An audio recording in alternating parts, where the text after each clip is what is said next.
दो इसको पूरा। और आप दोनों के जो भी मन में मनोकामना भगवान शंकर जी को प्रार्थना करनी है। और अभिषेक के चलते हुए आपको ओम नमः शिवाय का जाप करना जब तक अभिषेक चलेगा। ठीक है,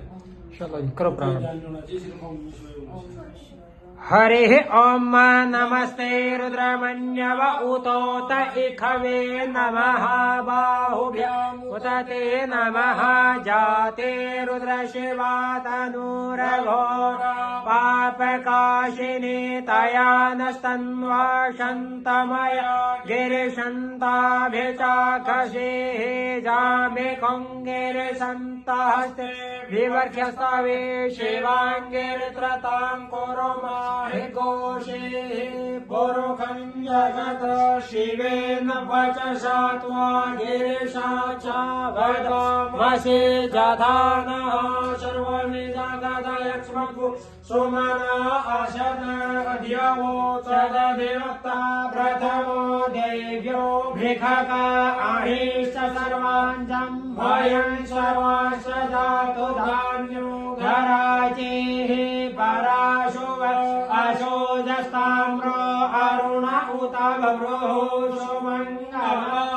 जय जैन गोरुद्रा अभितो दिक्षुश्रिताः सहस्रशो वैका गुहेण एमहे अशोजो वसर्वगिरिधरेव विलोहितः उतेनोप अद्रशन्मुदः जः सदृष्टो मृणयाति नः नमोऽस्तु मे लग्नेव सहस्राक्षाय मे ढोके अधोजे अस्य शतवानो हन्तेभ्यो करन्नमः प्रमुञ्चदम् वनस्त्वमुभयोराज्ञो ज्याम जासते हस्त इखवः पराता भगवो वप विजयं धनुः कपदेनो विशल्यो मानवा उत अवेशन्नश्यता इखव आभूरस्यानि गङ्गदिः जाते तिर्मे दुष्टमहस्ते बभूवते धनुः तायास्मान् विश्वतस्त्वमयक्ष्मया परिभुज परिते धन्वनो हेतिरस्मान् व्रणक्तो विश्वतः अधो य एकोधिस्तावारे अस्मन्निधेहितम्